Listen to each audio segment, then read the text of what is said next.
Hello 9th and 10th class students. Dear students, open your books. काव्य कथा संवेदना is the chapter 3rd जीनत आपा. 9th class students इस chapter ਤੁਹਾਡੇ ਵਾਸਤੇ ਤਾਂ न्यू चैप्टर है, लेकिन 10th class students आपने ये चैप्टर ਜਿਹੜਾ है 9th ਵਿੱਚ ਵੀ ਕੀਤਾ ਹੋਇਆ ਤੇ ਇਸ ਟਰਮ ਦੇ ਵਿੱਚ ਤੁਹਾਡੀ ਰਿਵੀਜ਼ਨ ਹੈ. जीनत आपा इस ते कुछ औखे शब्दों के अर्थ हैं. शाह काले, इस शाह काले वालों वास्ते शब्द यूज किया गया है. इस तो भाव है बहुत काले. अरशों लथी भाव के आसमान तो आई. चटलास चस्का. खल जगन फजूल परेशानी. त्रीमत औरत. Now open your books, lesson number 3rd जीनत आपा, page 16. Dear students, इस चैप्टर विच असी एक औरत बारे पढ़ांगे. जीनत आपा नाम दी एक लड़की सी. आपा तो भाव है यह शब्द इस्लाम धर्म नाल संबंधित है. आपा तो भाव है भैन. इस पाठ विच असी पढ़ांगे जीनत नाम दी एक लड़की है जो कि बहुत ही सोहनी सुनखी उच्चे लंबे कद दी ते बहुत ही वधिया सुभाਅ दी मालक सी. सारे पिंड दे लोग उसनू बहुत प्यार करते सन क्योंकि वो जिसनू भी मिलती सी उसके मिलापड़े सुभाਅ के कारण सारे ही उसते हो जाते सन. जीनत नू सारे पिंड की रौनक समझा जाता सी. सारे पिंड विच जद भी किसी के घर कोई खाण वास्ते स्पैशल कोई चीज़ बनती सी ते वो खास तौर पर जीनत वास्ते रखी जाती सी. हर एक चंगे माड़े प्रोग्राम दे विच उसनू सद्या जाता सी. वो हर एक दी पसंदीदा लड़की सी. पर इस पाठ विच असीं पढ़ांगे कि उस बहुत ही प्यारी बच्ची नू उस जमाने दे विच जो कि एक कुरीति चलती सी अनजोड़ विआह उहदे विच वजना पिया. पुराने समय दे विच अनजोड़ विआह हुंदे सन जिवें कि छोटी जी उम्र की लड़की नूं किसी वड्डी उम्र दे कई बार उसके बाप तो भी वड्डी उम्र के लड़के नाल विआह दिता जांदा सी. पर उस टाइम ते औरत इस दे विरुद्ध आवाज़ नहीं उठा सकती सी. इस पाठ असीं पढ़ांगे कि किवें वो हसदी खेडदी लड़की दी जिंदगी इस दे विच रोल गई. Now let's start our chapter Zeenat Apa. यह कहानी करतार सिंह दुग्गल की लिखी हुई है. इस विच असीं पढ़ते हाँ, तू मेरा ये कद वेख्या है. जे इतना कद किसी कुड़ी दा होवे, तू मेरिया गल्लां दी लाली वेखी है. जे इहो जी लाली किसी कुड़ियां दियां गल्लां उत्ते होवे, तू मेरे ये वाल वेखे ने. जे इसे तरह के शाह काले रेशम वर्गे वाल किसी कुड़ी दे होण ते फिर वो कुड़ी किहो जी होवेगी. लेखक का एक दोस्त रसीद उसनू ये गल्लां दस रहा सी. भाव कि वो जीनत बारे ये गल्लां लेखक नू दस रहा सी कि एक ये जिहड़ियां चीज़ां जिहड़े गुण उन्हें दसते हैं, जे ये सारे गुण एक लड़की विच होण ते वो किहो जी दिखाई दिंदी होवेगी. इस तरह की कुड़ी सी जीनत आपा जिवें अरशों लथी परी होवे. अरशों लथी भाव जिवें आसमान तो आई कोई परी होवे. सुच्चा मोती खेड़ खेड़ हसदी आवाज़ सारे मुहल्ले विच जांदी सी. आंढ गुआंढ विच जीनत जीनत हुंदी रहिंदी. भाव के उसके मिलापड़े सुभाਅ करके ही सारे उसके गुण गाउंदे सन. जिस वेड़े विच खलोंदी, जिस आंगन विच बैठदी, खुशियां खलेरदी रहिंदी. लोकी लख लख ओदियां खातरां करदे. भाव कि सारे लोग उसकी आओ भगत करते सन. किसी के घर वधिया बेर आंदे, घर वाली चुक के जीनत लिए रख दिंदी. जीनत नूं खट मिठड़े बेरां नाल बड़ा प्यार सी. किसी के घर करारे पुजे हुए सत्तू हुंदे. सत्तू पुराने जमाने में कोई खाण वाली वधिया जी वस्तु सी.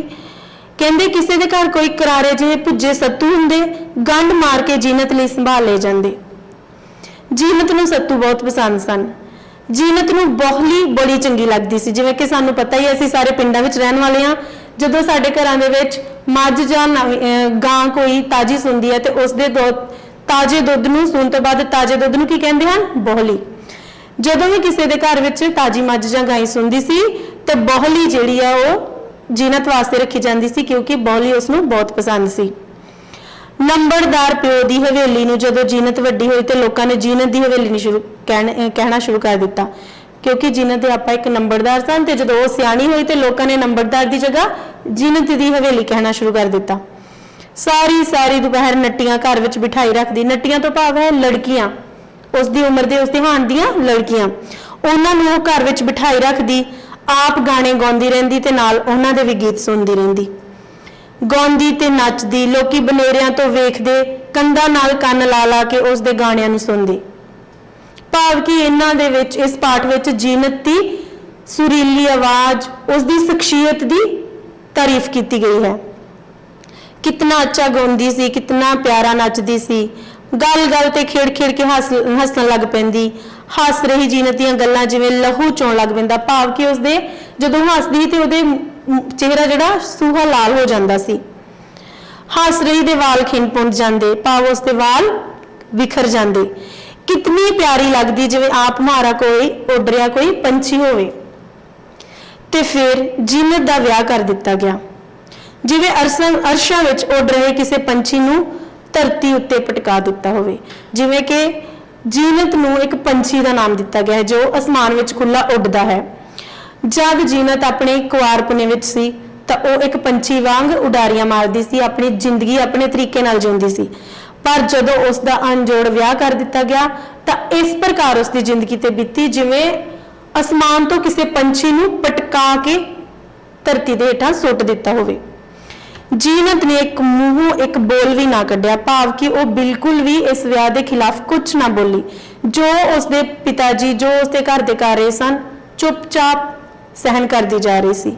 मुंडा कोई दादे पोतरा सी, भाव कि जो उसका घर वाला लभ्या गया सी वह उस तो दुगनी तिगनी उम्र का सी। जीनत ने सुनिया, उसका हासा उसके मुंह तो उड़ गया। जीनत ने सुनिया तो उसके गीत उहदियां बुल्लां तो झड़ गए। जीनत ने सुनिया तो उहदियां अखां विचों उसकी रौनक हिस गई, भाव सारा कुछ खत्म हो गया।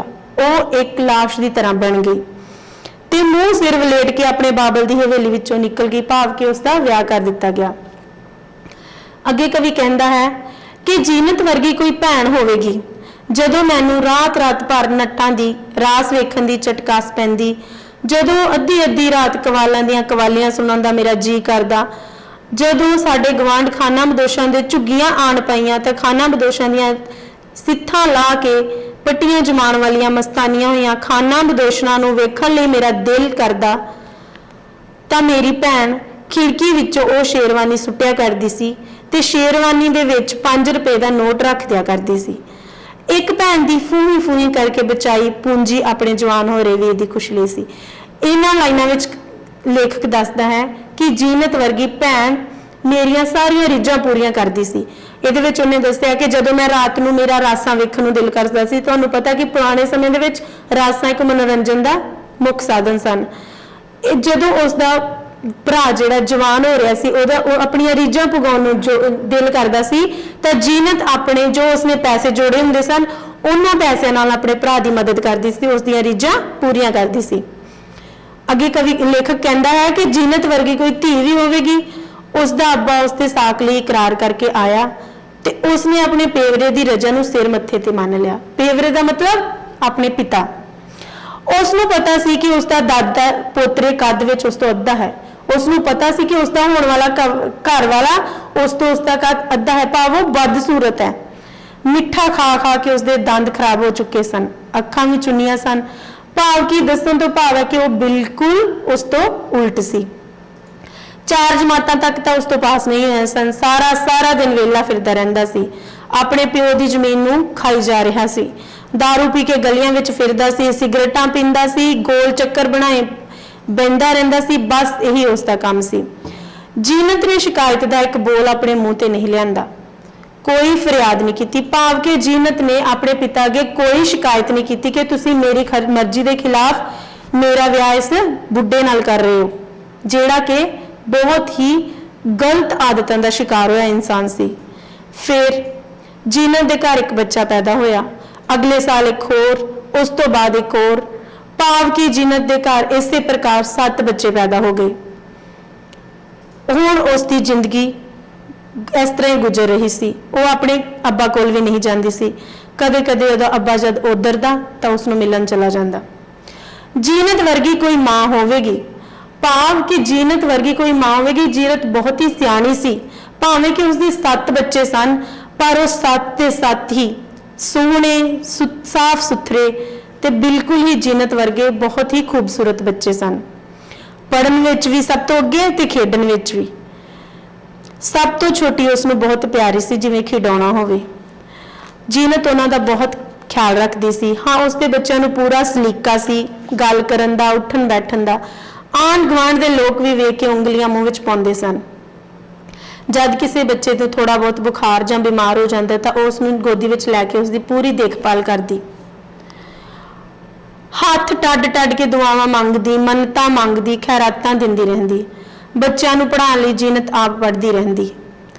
पौणियां ढांचियां दे पहाड़े, पौणियां ढांचियां मतलब जिवें हुण अजकल टेबल तुसीं बोलदे हो, पहाड़े 2 दा 4 दा 5 दा, इवें उदों उस जमाने विच पौणे ढांचे इवें दे पहाड़े चलदे होणे सन। उन्हां नूं याद करदी। अकबर, औरंगजेब अते फारसी अरबी दियां लड़ाइयां पढ़दी, भाव कि वो अपने बच्चों नूं पढ़ाउण दी खातर खुद मेहनत करदी सी। ते फिर जीनत दा घर वाला गुजर गया, भाव उसदे घर वाले दी डैथ हो गई। 4 दिन बीमार रहा ते खत्म हो गया। मामूली जिहा बुखार सी, एक बार पलंग ते पिया ते फिर नहीं उठिया। इतने वड्डे जिमीदार दी बेवक्त मौत ते लोकां ने पिट पिट के बहुत बुरा हाल कर लिया। आंडी गुआंढी साख संबंधी रो रो के चले हुए, पर जीनत दी अख विच एक भी अथरू नहीं सी। उसदा खवंद बीमार सी। खवंद तो भाव उसदा घर वाला, वो अशांत सी। उसदे खवंद दी हालत नाजुक सी, वो तां भी शांत सी। वो ठंडा हो गया, उसनूं लोकी चुक के लै गए, वो तां भी शांत अडोल सी। उसदे खवंद नूं दफनाया गया, वो तां भी शांत रही। उसदे खवंद नूं दफना के लोकी मोड़ आए। लोकी जीनत दे मूँह वल वेख वेख के हैरान हुंदे सन ते उहदे बच्चों नूं गल ला ला के रोंदे। पर जीनत दीयां पलकां गिल्लियां नहीं होईयां, भाव कि उसनूं कोई भी दुख नहीं सी। 1 दिन 2 दिन 3 हफ्ता 10 दिन, भाव कि काफ़ी टाइम लंघ गया। जीनत अपने पेके आ गई, आप आ गई ते अपने बच्चों नूं भी लै आई। अपने अब्बा दी इक्को एक धी, अपने वीरां दी इक्को एक लाडली भैन सी। उस दियां बहुत लखां खातरां होईयां, पर लोकी बहुत ही अचंभे सन। अचंभे लोकी बहुत ही हैरान सन कि अपने खावंद की मौत उत्ते जीनत ने एक हौका नहीं भरिया। जीनत दा बुढ़ा प्यो अपनी बच्ची के दुख का सोच सोच के हैरान हुंदा रहिंदा। आंढी गुआंढी हैरान सन। उसदे बच्चों का प्यो तुर गया सी। बच्चों की माँ ने कभी भी एक बार उसनूं याद नहीं किया। कई महीने गुजर गए। बैठे बैठे एक दिन जीनत आपा दे खावंद का जिक्र आया तो वह चुप हो गई। जदों भी उहदे घर वाले दा कदी चर्चा छेड़दा तां वह चुप हो जाती सी। उस दिन असीं इकल्ले सां ते मैं खास तौर पर उस तो पूछया, जीनत आपा तुसीं एक अथरू नहीं घेरिया, तुहाडे सिर दा मालिक सिर तो उठ गया है। वो बहुत गुस्से नाल बोली, पर वो अंदरों बहुत दुखी सी। किस दे सिर दा मालिक? जीनत आपा अगों तड़फ बोली, किस दे सिर दा मालिक? मेरा कोई खावंद नहीं ते मैं कभी भी उसनूं अपना खावंद नहीं समझिया। मैं एक पाले भी उसकी त्रीमत नहीं बनी। हाँ, वो किसी का प्यो हो सकता है, पर किसी दे तख्त वजारे दिल के तख्त वजारे का रांझा नहीं बन सकता। किसी की मर्जी तो किसी का कोई घर वाला किवें हो सकता है, दिल वाला नहीं हो सकता। जीनत दा बंद बंद फरियाद कर रहा सी ते फिर वह फुट फुट के रोन लग पई। वरा 2 वरे जीनत फिर अपने पिंड दी जिवें फिर जिंद जान बन गई। हसदी रहंदी, लोकां नूं हसांदी रहंदी, काम करदी, लोकां दे घर आउंदी। उसदे मूँह तो गुम हो गई लाली फिर उसदियां गल्लां उत्ते छा गई। उसदा सरू वर्गा उच्चा कद, उसदे गज गज लंबे वाल, कोई इस धरती दी चीज थोड़ी लगदी सी जीनत, जिवें आसमान तो लथी परी होवे। हर वेड़े विच उसदी उडीक हुंदी, हर आंगन विच उसदी आस लगी रहिंदी। सो डियर स्टूडेंट्स, इस पाठ विच असीं पढ़िया है कि किवें पुराने जमाने दे विच लड़कियां दे उत्ते अत्याचार किए जाते सन, इन्हां अनजोड़ विआह राहीं। Okay, thank you.